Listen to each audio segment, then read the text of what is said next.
ఎందుకనంటే ఈరోజు మనం ఎక్కడికి వెళ్ళబోతున్నాం, ఇది చాలా ప్రశ్న అండి ఇది. ఇది చిన్న వస్తువు కాదు, ఇది చిన్న మాట కాదు.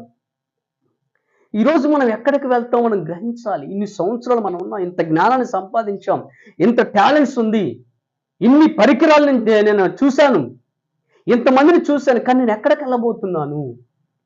చాలామంది కొన్ని విషయాల్లో బోధిస్తూ ఉంటారు.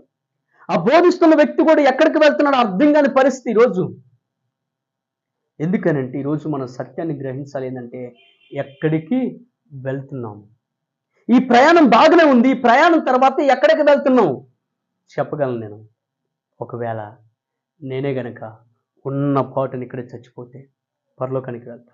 ఎందుకంటే నా దేవుడు సెలవిచ్చాడు, నా యందు ఎవడైతే విశ్వాసం ఉంచునో వాడు నిత్య జీవానికి వారసుడు అని మాటిచ్చాడండి. మాటిచ్చి తప్పుపోటుకు నరుడు కాదు కదా. ఎందుకు ఇంత ధైర్యంగా చెప్తున్నావంటే, అవును, నా జీవితం నా కుటుంబస్తులు మార్చలేకపోయారు, నా స్నేహితులు మార్చలేకపోయారు, కానీ నా దేవుడు మార్చాడండి. ఎన్నోసార్లు ట్రై చేశాను మారాలి, మార్పు చెందాలి అని. కానీ దేవునికి మాత్రమే సాధ్యం కాబట్టి చెప్తున్నాను.